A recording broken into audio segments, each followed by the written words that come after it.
Episode start అవ్వగానే రిషి ఒక ప్లేస్లో సీక్రెట్గా ట్రీట్మెంట్ తీసుకుంటూ ఉంటాడు కదా. పెద్దవాళ్ళిద్దరూ రిషిని కాపాడుతారు. రిషికి అప్పుడే మెలకువ వస్తుంది. వస్తారా అని గట్టిగా అరుస్తాడు రిషి. రిషి అరుపు విన్న ఆ పెద్దవారిద్దరూ రిషి దగ్గరికి వస్తారు. బాబుకి మెలకువ వచ్చినట్టుంది, రండి మనం వివరాలు కనుక్కుందామని చెప్పి ఆ వృద్ధ దంపతులిద్దరూ రిషి దగ్గరికి వెళ్తారు. బాబు లే, పైకి లే, ఇంతకీ నువ్వు ఎవరు, ఏమైంది బాబు అని అడుగుతారు ఇంకా ఆ పెద్దవారు. అప్పుడే రిషి నా నా పేరు రిషి, నేను నేనెక్కడున్నాను అని అడుగుతాడు రిషి. బాబు, మేము చూసినప్పుడు నీ పరిస్థితి అస్సలు బాలేదు, ఒంటి నిండా గాయాలతో స్పృహ కోల్పోయి ఉన్నావు, అందుకే నిన్ను మేము కాపాడాం, ఇక్కడికి తీసుకువచ్చాం బాబు, వైద్యం కూడా అందించామని చెప్పి ఇంకా వాళ్ళిద్దరూ రిషితో చెప్తారు. రిషి ఆలోచనలో పడతాడు. రిషి జరిగిన ఫ్లాష్ బ్యాక్ని గుర్తు చేసుకుంటాడు. ఎప్పుడైతే రిషి రౌడీల దగ్గర కిడ్నాప్ అయ్యాడో తెలివిగా రిషి తప్పించుకొని పారిపోతాడు. అలా పారిపోయే టైంలోనే ఒక రౌడీ రిషిని వచ్చి పట్టుకోవాలని చూస్తాడు. అప్పుడు రౌడీని రిషి బాగా కొడతాడు. ఆ కొట్టే ప్రాసెస్లోనే రిషి ఫోన్ అనేది కింద పడిపోతుంది. ఇంకా అప్పుడే ఆ రౌడీ అయితే అలా రిషిపైకి అటాక్ చేయడానికి వచ్చేలోపే అతన్ని ఒక లారీ గుద్దేస్తుంది. ఇంకా అక్కడే ఆ రౌడీ అయితే చనిపోతాడు. రిషి ఇంకా అలా పరిగెడుతూ వెళ్ళేలోపు రిషి తలకి ఒక రాడ్ తగిలి ఇంకా అలా స్పృహ తప్పి పడిపోతాడనమాట రిషి. ఇదంతా రిషి గుర్తు చేసుకుంటాడు. అంటే నన్ను కాపాడింది వీళ్ళే అన్నమాట అని పైకి లేచి, అమ్మ మీరు నన్ను కాపాడారు, మీకు ఎంత కృతజ్ఞతలు చెప్పుకున్నా తక్కువే, నన్ను కాపాడినందుకు థ్యాంక్స్ అమ్మా అని అంటాడు రిషి. బాబు బాబు నువ్వు చూస్తే చాలా మంచివాడిలా ఉన్నావు, నీకు ఏం జరిగిందో మాకు తెలీదు, నీకు ఎలా గాయాలయ్యాయో కూడా మాకు తెలీదు, కానీ నువ్వు చాలా జాగ్రత్తగా ఉండాలి బాబు, నీకు శత్రువులు బాగా ఎక్కువగా ఉన్నట్టున్నారు, కొద్ది రోజులు మా ఇంట్లోనే విశ్రాంతి తీసుకొని ఈ గాయాలన్నీ పూర్తిగా నయమయ్యాక నువ్వు అక్కడికి వెళ్ళిపో బాబు అని చెప్పి ఇంకా రిషిని బ్రతిమలాడతారు ఆ పెద్దవాళ్ళిద్దరూ. రిషి కూడా బాగా ఆలోచించుకుంటాడు. సరే, మీ కోరికని నేను కాదనలేకపోతున్నాను అని అంటారు. సరే బాబు, ఇక్కడే ఉండు, తినడానికి ఏదైనా తీసుకువస్తానని చెప్పి వాళ్ళిద్దరూ చాలా ప్రేమగా అభిమానంగా రిషితో మాట్లాడుతూ ఉంటారు. రిషి మనసులో లోకంలో మంచివారు కూడా ఉన్నారు, నేను తెలుసుకోవాల్సిన విషయాలు చాలా ఉన్నాయి, అసలు నన్ను రౌడీలతో కిడ్నాప్ చేపించింది ఎవరు నన్ను కిడ్నాప్ చేపించారు, నా ఫోన్ ఎక్కడ పడిపోయింది, ఇప్పుడు ఆ ప్లేస్కి వెళ్తే మళ్ళీ రౌడీ అటాక్ చేసే అవకాశం ఉంటుంది, ఇప్పుడు నేను తప్పించుకున్నానని వసుధార వాళ్ళకి ఎలా చెప్పాలి అని ఆలోచిస్తూ ఉంటాడు రిషి. ఇంకా రిషి వాళ్ళతో కలిసి భోజనం చేస్తూ వసుధార గురించే ఆలోచిస్తూ ఉంటాడు రిషి. ఇది ఇలా ఉండగా ఈవినింగ్ అవుతుంది. వసుధార ఇంటికి రీచ్ అవుతుంది.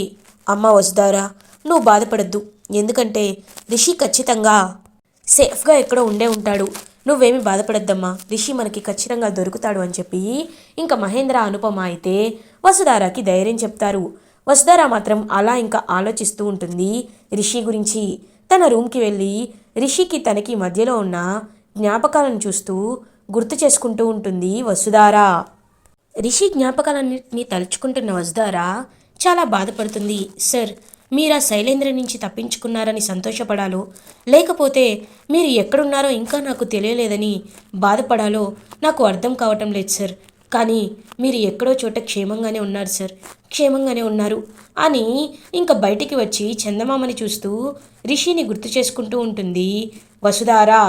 ఇది ఇలా ఉండగా ముకుల్ నిద్రపోతూ ఉంటారు. అప్పుడే ముకుల్కి కాల్ వస్తుంది. ఎవరిది ఫోన్ నంబర్ అని చెప్పి కాల్ లిఫ్ట్ చేస్తాడు ముకుల్. హలో ముకుల్ సార్ అని అంటారు రిషి. ఒక్కసారిగా ముకుల్ షాక్ అయిపోతాడు. హలో రిషి సార్, మీరా అని చెప్పి షాక్ అయిపోతాడు. అవును సార్, నేనే మాట్లాడుతున్నాను అని అంటారు. సార్, ఎక్కడి నుండి కాల్ చేస్తున్నారు, అసలు మీరు ఇప్పుడు ఎక్కడున్నారు అని అడుగుతాడు ముకుల్. సార్, అదంతా నేను మీకు చెప్పాలి అనుకోవటం లేదు, నేను సేఫ్గానే ఉన్నాను, కానీ నాకు ఎవరు నేరస్తులో తెలియాలి, అసలు నన్ను కిడ్నాప్ చేయాల్సిన అవసరం ఎవరికుంది, మా అమ్మని చంపాల్సిన అవసరం ఎవరికుంది అనేది నేను తెలుసుకోవాలంటే ఖచ్చితంగా మీరు నేను చెప్పినట్లు అని చెప్పి ఒక ప్లాన్ చెప్తాడు రిషి ముకుల్కి. ఇది ఇలా ఉండగా డేస్ పాస్ అవుతాయి.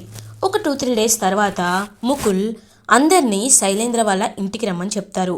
ఇంకా అందరూ వసుధార, మహేంద్ర, అనుపమ శైలేంద్ర, దేవయాని, ఫణీంద్ర, ధరణి అందరూ ఇంకా ఇంటికి రీచ్ అవుతారు. అప్పుడే ముకుల్, రిషి సార్ ఎక్కడున్నారో మాకు ఇన్ఫర్మేషన్ తెలిసింది అని అంటాడు. ఒక్కసారిగా శైలేంద్ర షాక్ అయిపోతాడు. అవునా సార్ అని అంటారు ఫణీంద్ర. అవును సార్, రిషి సార్ ఎక్కడున్నారో నాకు తెలిసింది, కానీ అక్కడ ఉన్నారో లేదో అనేది మాకు ఇంకా ఇన్ఫర్మేషన్ అనేది కంప్లీట్గా దానిపైనే రిలై అవ్వలేం. రిషి సార్ అక్కడ ఉండొచ్చు, ఉండకపోవచ్చు. అందుకే కంప్లీట్గా తెలిసిన తర్వాత మీకు చెప్పాలనుకున్నా సరే మీరు ప్యానిక్ అవ్వకుండా ఉంటారని మీతో ఈ డీటెయిల్ని నేను చెప్తున్నాను. నేను బయలుదేరుతున్నాను అని చెప్పి అక్కడి నుండి వెళ్ళిపోతారనమాట. ఇంకా ముకుల్, ఎస్, రిషి సార్ చెప్పినట్టు ఖచ్చితంగా. వసుధార వెళ్ళిపోతున్న ముకుల్ దగ్గరికి వెళ్తుంది. సార్ ఆగండి సార్ అని అంటుంది. ఏంటి మేడం అని అడుగుతారు ముకుల్. సార్ నిజంగా నిజంగా అక్కడ రిషి సార్ ఉన్నారా? రిషి సార్ ఇన్ఫర్మేషన్ తెలిసిందా అని అంటుంది వసుధార. మేడం నేను మీతో తర్వాత మాట్లాడతాను అని కాల్ కట్ చేస్తాడనమాట. సారీ, ఇంక అక్కడి నుండి వెళ్ళిపోతారనమాట ముకుల్. ఇప్పుడు మేడంకి చెప్పినా ఖచ్చితంగా మేడం వాడు వినే ఛాన్స్ ఉంటుంది, అందుకే ఇక్కడ చెప్పకూడదని చెప్పి ఇంకా అలా వెళ్ళిపోతాడనమాట ముకుల్. శైలేంద్ర చాలా హ్యాపీగా ఫీల్ అవుతాడు. ఇంకా పక్కకి వచ్చి, ఎస్, వాడు ఎక్కడున్నాడో తెలిసింది, వాడు నిజంగా ఉన్నాడో లేదో తెలిసే లోపు వాడిని ఫినిష్ చేయమని రౌడీలతో చెప్తాను అని చెప్పి ఇంకా రౌడీలకి కాల్ చేద్దామనుకుంటాడు తన ఫోన్ నుండి. వామ్మో, నో, నా ఫోన్ నుండి నేను కాల్ చేయకూడదు అని చెప్పి ఇంకా ధరణి ఫోన్ నుండి కాల్ చేస్తాడనమాట. శైలేంద్ర, ఒకసారి నీ ఫోన్ ఇవ్వు అని అడుగుతాడు. ఎందుకండి అని అంటుంది. ఇవ్వు ధరణి, అర్జెంట్ కాల్ మాట్లాడాలి, నా ఫోన్ స్విచ్ ఆఫ్ అయిపోయింది, ఇవ్వు అని చెప్పి ఇంకా శైలేంద్ర అయితే ధరణి ఫోన్ అడిగి తీసుకుంటాడు. ధరణి ఫోన్ ఇస్తుంది, కానీ ఫోన్ ఇచ్చే ముందు వాయిస్ రికార్డర్ని అయితే ఆన్ చేసి ఇస్తుంది, కాల్ రికార్డర్ని. ధరణి, నాకు తెలుసండి, మీరు ఖచ్చితంగా నా ఫోనే తీసుకుంటారని నాకు తెలుసు, అందుకే ముందు జాగ్రత్తగా ఇలా చేస్తున్నాను అని హ్యాపీగా ఫీల్ అవుతుంది ధరణి. రేయ్ నేను అని అంటారు. చెప్పండి సార్ అని అంటారు ఆ రౌడీలు. వాడు ఎక్కడున్నాడో ఇన్ఫర్మేషన్ తెలిసింది, మీరు అక్కడికి త్వరగా వెళ్ళండి, వాడు ఖచ్చితంగా దొరుకుతాడు, దొరికితే వాడిని చంపేయండి అని అంటాడు శైలేంద్ర. రిషి అక్కడే వెయిట్ చేస్తూ ఉంటాడు. అప్పుడే కొంతమంది రౌడీలు రిషి దగ్గరికి వస్తారు. ఇంకా రిషి, నాకు తెలుసు మీరు వస్తారని అని అంటారు. నువ్వు ఎంత తెలుసుకున్నా నీ చావు మా చేతుల్లోనే అని చెప్పి రౌడీలు ఇంకా రిషిపై కొట్టడానికి వెళ్తూ ఉంటారు. రిషి మాత్రం వాళ్ళని బాగా కొడతాడు. బాగా కొట్టి, చెప్పండి మిమ్మల్ని ఎవరు పంపించారో చెప్పండి అని చెప్పి గట్టిగా అడుగుతాడు రిషి. ఆయన ఇంకా రౌడీలందరూ ఇంకా రిషిని ఫినిష్ చేయడానికి వస్తాడు. అప్పుడే కరెక్ట్గా ముకుల్ సీన్లోకి ఎంటర్ అవుతారు. ముకుల్ కూడా ఇంకా అలా రిషిని బాగా సేవ్ చేసి ఇంకా రౌడీలందరినీ కొడతాడనమాట. ముకుల్ కూడా, రేయ్ అరెస్ట్ చేయమంటావా లేకపోతే బుల్లెట్ని గుండెల్లో దింపమంటావా, నిజం ఒప్పుకుంటావా, ఎవరు మిమ్మల్ని పంపించింది అని అడుగుతాడు ముకుల్. సార్ చెప్తాను సార్, ఆయన ఎవరో మాకు కూడా తెలియదు సార్, కానీ అని చెప్పి రౌడీలైతే కావాలని ఇంకా పేరు మాత్రం చెప్పరు. రేయ్ నేను పోలీస్, నా దగ్గరే నాటకాలు వేస్తున్నారా, నాకు తెలుసు మీకు తెలుసని, ఎవరు చెప్పకపోతే ఇక్కడికి ఎలా వచ్చారో అని చెప్పి గట్టిగా అరుస్తాడు ముకుల్. మీకు ఇలా చెప్తే అవ్వదు, రండి పోలీస్ స్టేషన్లో 3rd డిగ్రీ ఉపయోగిస్తే కానీ మీరు పేరు బయటకు చెప్పరు అని చెప్పి ఇంకా అలా లాక్కు వెళ్తూ ఉంటాడు ముకుల్. సార్ చెప్పేస్తాం శైలేంద్ర సరే మమ్మల్ని రిషి సరి చంపేయమని పంపించారు అని అంటారు. ఒక్కసారిగా షాక్ అయిపోతాడు రిషి. అన్నయ్య నాపై అటాక్ చేశాడా అని అంటారు. ఇంకా వెంటనే ముకుల్, అవును సార్, మీ అన్నయ్యే మీపై అటాక్ చేశారు అని అంటారు. నేను నమ్మలేకపోతున్నాను, అన్నయ్యకు అవసరం ఏముంది అని అంటాడు రిషి. సార్ మీకు ఆధారాలు కావాలంటే ఒకసారి చూడండి అని చెప్పి ఇంక ఫోన్ తీసుకొని ఏదైతే వసుధారాన్ని బెదిరిస్తాడో శైలేంద్ర వీడియో, ఆ వీడియోని చూపిస్తాడనమాట ముకుల్ రిషికి. రిషి ఒక్కసారిగా ఆ వీడియో చూసి స్టన్ అయిపోతాడు. అంటే అన్నయ్యే అని చెప్పి, అవును సార్, మీరు అనుకుంటున్నది కరెక్టే, మీ అన్నయ్యే మీ అమ్మగారిని కూడా అని చెప్పి అనగానే, నో, మా అన్నయ్య అలా చేశాడంటే నేను నమ్మలేకపోతున్నాను, అన్నయ్యకి అవసరం ఏముంది అని అడుగుతాడు రిషి. సార్, మీ అన్నయ్య మీకు చిన్నప్పటి నుండి చూస్తున్నారు కాబట్టి అన్నయ్యగానే కనబడుతున్నాడు, కానీ అతను ఎంత దుర్మార్గుడో ఎంత క్రూరుడో మీకు తప్ప అందరికీ తెలుసు. మీరు కూర్చున్న ఎండి స్థానం అంటే అతనికి ఆశ, వ్యామోహం, అందుకే అందుకే ఆ సీట్ని దక్కించుకోవడానికి జగతి మేడంని చంపేశాడు. ఇప్పుడు మిమ్మల్ని కూడా చంపాలనుకుంటున్నాడు అని అసలు నిజాన్ని ముకుల్ బయట పెడతాడు రిషి ముందు. రిషికి చాలా కోపం వస్తుంది. నేను నేను వెంటనే మా అన్నయ్యని కలవాలి అని చెప్పి ఇంకా స్పీడ్గా కారులో వెళ్తాడనమాట రిషి. వెళ్ళి ఇంకా రివాల్వర్ తీసుకొని శైలేంద్రని షూట్ చేయడానికి వెళ్తాడనమాట రిషి. అన్నయ్య అని చెప్పి రిషి వెళ్ళగానే ఇంకొక్కసారిగా షాక్ అయిపోతాడు శైలేంద్ర. రిషి వచ్చేసావా, తిరిగి వచ్చేసావా అని హ్యాపీగా ఫీల్ అయినట్టు ఎక్స్ప్రెషన్ పెడతాడు శైలేంద్ర. ఎందుకన్నయ్యా, ఎందుకు ఈ నాటకాలు, ఎందుకు ఈ నాటకాలు, నాకంతా తెలిసిపోయిందన్నయ్యా అని అంటాడు రిషి. ఒక్కసారిగా శైలేంద్ర షాక్ అయిపోతాడు. పక్కనే ఉన్న ఫణీంద్ర, రిషి ఏం మాట్లాడుతున్నావు నువ్వు అని అడుగుతారు. అవును అవును పెదనాన్న, మనకి కనిపించే అన్నయ్య వేరు, కనపడని అన్నయ్య వేరు. అన్నయ్య ఎంత దుర్మార్గుడో మీకు తెలియదు పెదనాన్న, మీకు తెలీదు. అమ్మని చంపింది ఎవరో కాదు, అన్నయ్యే అని అంటాడు రిషి. ఒక్కసారిగా ఫణీంద్ర షాక్ అయిపోతాడు. రిషి అని అంటాడు. అవును అవును అవును పెదనాన్న అని బాధపడుతూ ఉంటాడు రిషి.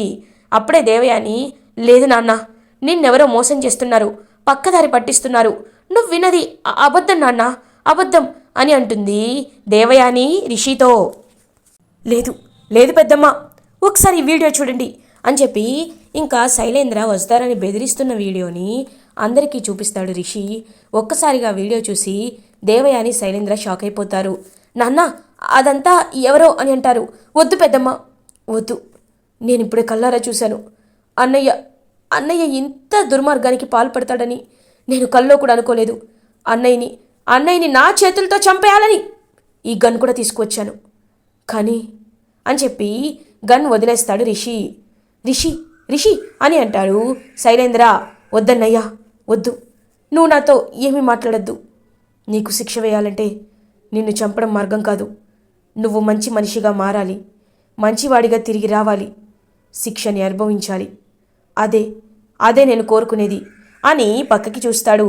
చూసేలోపు అక్కడ ముకుల్ తన మెటాలియన్తో వస్తాడనమాట. ఇంకా శైలేంద్రని అరెస్ట్ చేసి తీసుకువెళ్తూ ఉంటారు. శైలేంద్ర కోపంతో రగిలిపోతూ ఉంటాడు. శైలేంద్ర మనసులో, రే రిషి, ఎప్పటికైనా ఆ ఎండి సీట్ నాదే నాదే అని మనసులో అనుకుంటూ అక్కడి నుండి ఇంకా అరెస్ట్ అయ్యి వెళ్ళిపోతాడనమాట శైలేంద్ర.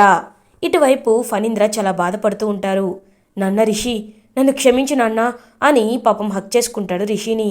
పెదనాన్న, మీకు పెద్దమ్మకి ఏం తెలుసు, అంతా చేసింది అన్నయ్య ఇలాంటి వాడవుతాడని నేను నిజంగా అనుకోలేదు పెదనాన్న అని చాలా బాధపడుతూ ఉంటాడు రిషి, నీకు మీ అన్నయ్య గురించి మాత్రమే తెలిసింది, మీ పెద్దమ్మ గారి గురించి తెలియలేదు అని మనసులో అనుకుంటుంది ధరణి.